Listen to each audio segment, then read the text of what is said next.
So far in our videos, we've looked at the effect of taxes on market prices, but we haven't said much about why government levies taxes in the first place, namely to get revenues. So let's look at that, and also at the cost of raising revenues, which is deadweight loss. We can show pretty much everything we need to show with a single diagram. So here is our initial equilibrium. The price with no tax is $2, and the quantity exchanged with no tax is 700 units. Now let's recall that consumer surplus is the consumer's gain from exchange, and it's this green area here, the area underneath the demand curve and above the price up to the quantity exchanged. So it's the area above the price of $2 and up to the quantity exchange of 700 below the demand curve, this area right here. Producer surplus is the producer's gain from exchange, and it's the area above the supply curve up to the quantity exchanged and below the price, below the producer's price. Now, you may also recall that a free market maximizes consumer plus producer surplus. What we're going to show is that when we have a tax, this is no longer true. The intervention into the free market means that consumer and producer surplus are not maximized. Let's take a look. So suppose we have a tax of $1, and using our wedge method, we can find what the new price is going to be for the buyers. It's going to be here. So the new price for the buyers is, say, $2.50. Notice now that consumer surplus is not this large green area. Since the price is now higher and the quantity exchanged has fallen. The quantity exchanged falls from 700 units to 500 units. So the consumer surplus with the tax is this smaller green area here. Again, it's the area above the buyer's price up to the quantity exchanged and below the demand. So it's exactly, the definition hasn't changed, but because of the tax, the price to the buyer changes and the quantity demanded exchanges, so the consumer surplus changes as well. In this case, gets a lot smaller. What about producer surplus? Well, again, the price which the sellers receive falls. So producer surplus is no longer this large blue area, but is now just this much smaller blue area. So the tax reduces consumer surplus and it reduces producer surplus. Now, what about this area in the middle? Well, fortunately, that's not wasted. That, in fact, is tax revenues. So notice that the tax, the height of the tax here is $1, and there are 500 units exchanged. So the government gets $1 for each of those 500 units. So this revenue, tax revenue, is the area. It's the height of this box times the width. And the height is the tax. The width is the quantity exchanged. So this is tax revenue. Now what about this final bit over here? That used to be consumer and producer surplus, but now it's deadweight loss. Nobody gets that. That is lost gains from trade. So remember, people used to trade 700 units. Now they're only trading 500 units. Those units were benefiting people, but they're not anymore because these trades are not occurring. I'm going to explain that in a little bit more detail in the next slide. For now, just be sure that you understand how to label these areas. So this is the new consumer surplus, tax revenues, the new producer surplus, and this area is deadweight loss. Okay, let's explain deadweight loss in a little bit more detail. Here's the way to think about deadweight loss. Suppose that you're planning a trip to New York and you're going to take the bus. The benefit of the trip to you, the value of seeing the sights in New York is $50. The cost of the bus ticket is $40. So, do you take the trip? Is it a value? Yes, you take the trip. The total value of the trip is $10. It's a positive, so you decide to take the trip. Trips is equal to 1. You make the trip. Okay, no problem. Now, suppose there's a tax of $20 on bus fares. And let's suppose that raises the cost of the trip from $40 to $60. It doesn't have to raise it by exactly that amount, by exactly the 20, but let's just suppose it does. Okay. So the cost of the trip is now 60. The benefit is still 50. So do you take the trip? No. the benefit is less than the cost. So now, no trip. Trips are equal to 0. Does the government raise any revenue from you? No. Since you don't take the trip, the government makes no revenue. Is there a deadweight loss? Yes. You have lost the value of the trip.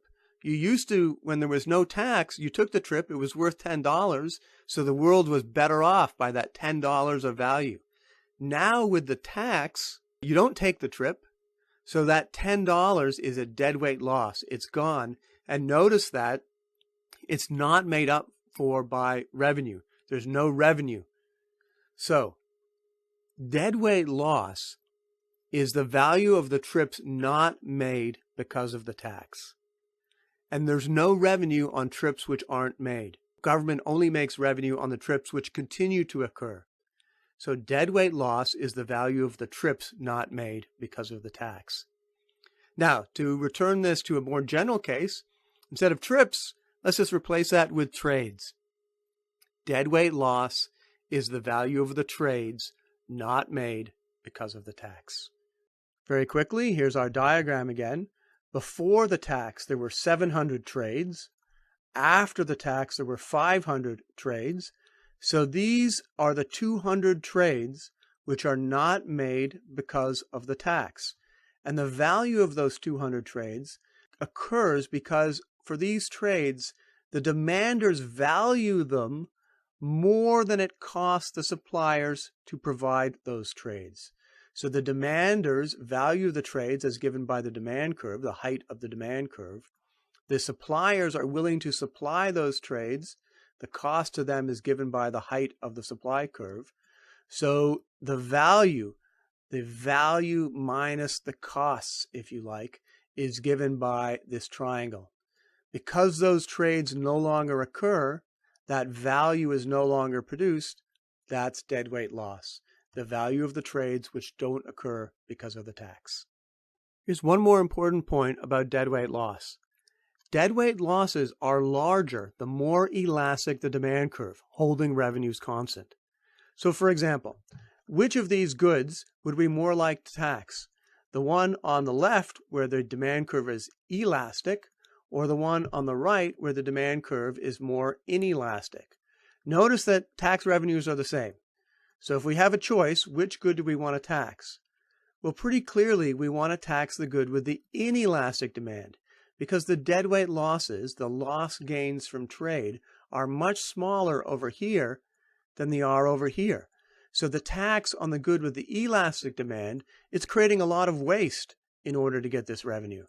Over here, the tax on the good with the inelastic demand, there's only a little bit of waste for the same amount of revenue.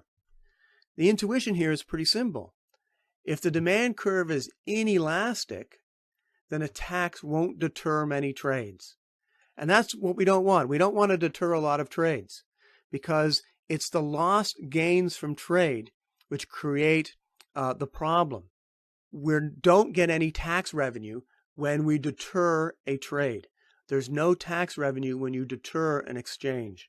So we want to make sure that we deter as few exchanges as possible, and that'll maximize our revenue compared to our loss.